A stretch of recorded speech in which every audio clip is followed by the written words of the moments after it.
Olá, meus amigos, olá, meus irmãos, sejam bem-vindos. Novamente estamos aqui para aprender um pouco mais das palavras de Deus, dos ensinamentos que Jesus nos deixou, a nossa ligação que está na Bíblia, que é o mais próximo das palavras, daquilo que foi escrito, o significado de Deus em nossas vidas e como o nosso Criador age conosco.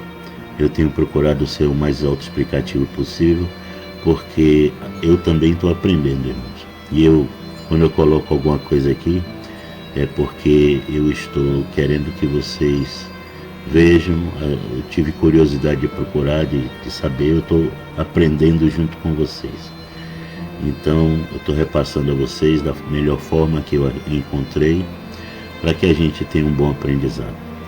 Que Deus esteja conosco, como com dois ou mais reunidos, Deus está presente, então que assim seja. Deus nos acompanhe, vamos aprender. Vamos lá. Instruções. O rei Salomão foi o terceiro rei de Israel, filho de Davi e Batseba. O rei Salomão governou sobre Israel aproximadamente entre 971 e 931 a.C. Salomão é conhecido por sua sabedoria e por ter sido o rei que construiu o primeiro templo de Jerusalém. O rei Salomão foi quem supostamente escreveu Eclesiastes. Eu tenho visto neste mundo uma injustiça que é cometida pelos que governam.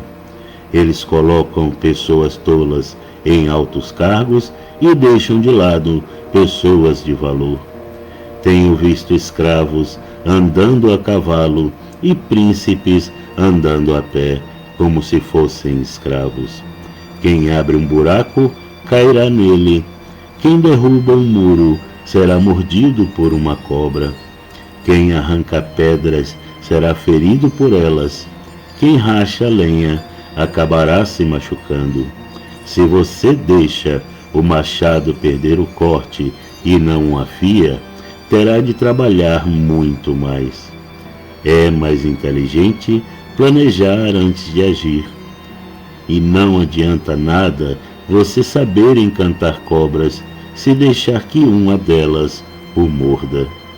Quem é sábio recebe elogio pelas coisas que diz, mas o tolo é destruído pelas suas próprias palavras. Ele começa dizendo tolices e acaba falando coisas absurdas e más. Salomão, Eclesiastes, capítulo 10, versículos 5 ao 13. O Senhor Deus disse ao profeta Samuel: até quando você vai continuar a ter pena de Saul? Eu não quero mais que ele seja rei de Israel. Encha um chifre com azeite e leve com você.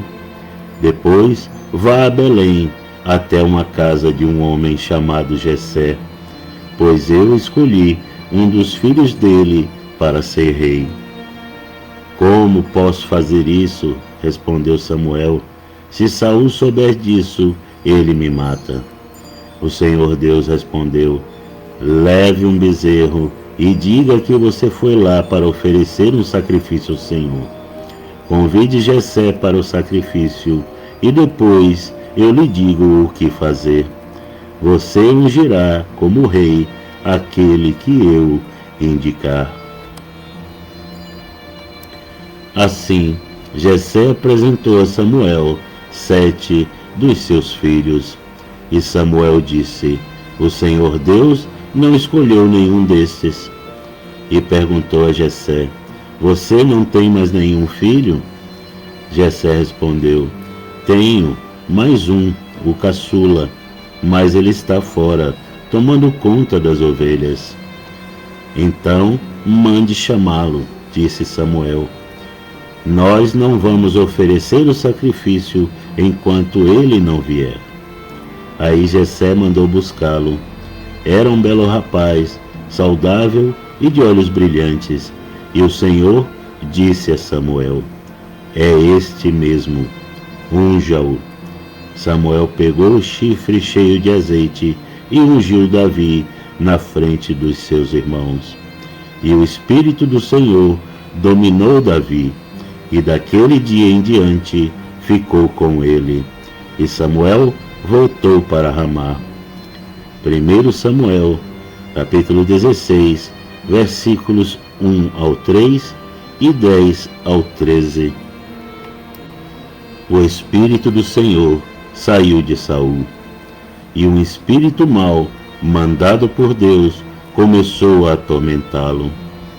Então os empregados de Saul lhe disseram: sabemos que um espírito mau, mandado por Deus, está atormentando o Senhor. Mande, e nós iremos procurar um homem que saiba tocar lira. Assim, quando o espírito mau vier sobre o Senhor, o homem tocará a lira, e o Senhor ficará bom de novo. E Saul ordenou: procurem um homem que toque bem lira, e o tragam aqui. Um dos empregados respondeu: Jessé, da cidade de Belém, tem um filho que é bom músico. Ele também é valente, um bom soldado, fala bem, tem boa aparência, e o Senhor Deus está com ele.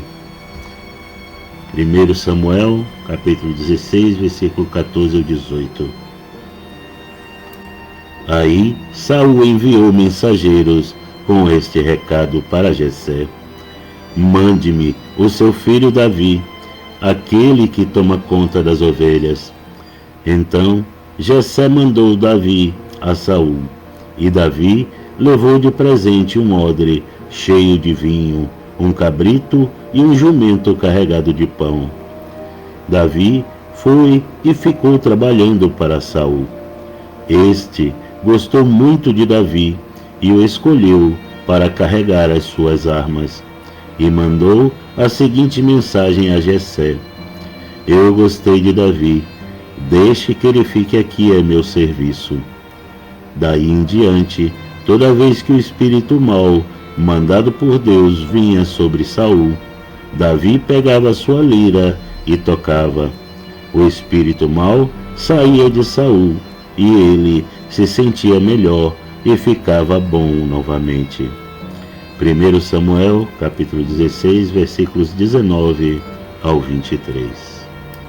Irmãos, eu espero que vocês tenham entendido. Primeiramente, eu trouxe à luz da história quem escreveu Eclesiastes, pois que Saul foi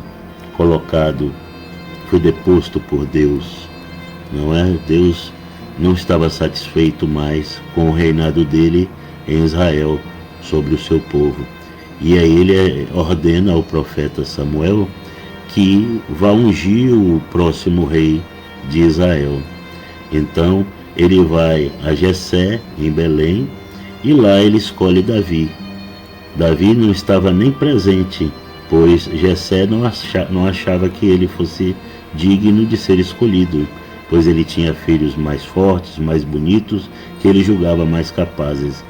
Mas Deus tem a sua forma de agir e de colocar as coisas para irem para frente. Nós não estamos no controle, é Ele. Então ele pega Davi e unge como o próximo rei. Só que ele não tinha descendência nem aproximação da família real. Ele era um simples pastor de ovelhas. Só que Deus pega Saul e tira o espírito dele, tira a proteção de Deus sobre Saul, já que ele não estava mais atendendo às expectativas de Deus, como fala em Eclesiastes. Em Eclesiastes fala das tolices das pessoas que ficam à frente dos governos. E nós vemos isso se repetir muitas vezes, até hoje nós vemos. Então, Deus age, Deus está no controle. E ele pega e coloca uma situação em que Saul precisa de uma pessoa que toque bem lira. E aí surge Davi, pela história ele venha a ser o próximo rei de Israel. E foi um dos melhores reis, o rei que escreveu, inclusive para nós, deixou uma excelente herança, que é os Salmos. Todos os Salmos foram escritos por Davi 1000 anos antes da vinda de Cristo. Veja como Deus trabalha para nós, para nos ajudar. Então, vamos ser gratos, vamos tentar trazer isso como nossa experiência, que Deus está no controle de tudo. Acho que essa foi a mensagem de hoje. Apesar da gente se aborrecer, se desesperar por coisas que não estão no nosso controle, meu pai sempre diz que não está na sua mão, está entregue a Deus. Ele fala que não é da nossa competência, é da competência de Deus, e é isso mesmo. Então, irmãos, vamos agradecer por nossas vidas, orar a Deus, porque Deus não nos deixa sozinhos, Ele está conosco e Ele está no controle de tudo. Se Ele quiser, toda a situação que nós imaginamos sem ter saída, sem solução, Ele pega e age de uma forma inexplicável, porque Ele é o Criador, Ele é o nosso Pai, Ele é quem contém tudo, e todos nós somos dele, e Ele faz da gente na hora o que Ele necessitar para nosso crescimento, porque Deus nos ama. Então, irmãos, vamos amar a Deus, vamos nos ligar ao nosso Pai, ao nosso Criador, da forma que Jesus nos ensinou, que é a oração que nós devemos fazer sempre. Vamos lá então, vamos orar. Que as graças e a paz de nosso Senhor Jesus Cristo venham do céu e sejam derramadas sobre nós, esfriando as tensões lançadas em nossa mente, acalmando as nossas emoções, refreando os impulsos de raiva criadas pelas forças do maligno e restaurando os bons pensamentos da nossa mente, equilibrando assim as nossas reações, estabelecendo novamente a esperança, a fé e a alegria de viver renovadas dentro de nossos corações. Senhor, meu Deus e meu Pai, retornamos a Ti, Senhor, pois Tu és o nosso socorro permanente. Sem o Senhor em nossas vidas, todo homem seria descontente. Tu és o sol, o ar e os motivos de alegria em nossas vidas. Tu és o nosso Pai, o Criador onipresente e o nosso eterno provedor. Ah, Senhor, que seria de mim sem o Teu amor? Obrigada, meu Pai, por todo o Seu carinho e por todo o Seu cuidado. Só me resta vos pedir que não nos deixe cair nas tentações que nos atrasam em nossa estrada, pois eu sei que o tempo urge no retorno de nosso Mestre Jesus. Desejamos estar prontos para seguir em vossa estrada, acompanhar a evolução da terra e participar do teu movimento de restauração, pois que nós somos o teu povo escolhido, e que é em nome de Jesus que eu oro e já vos agradeço. Amém.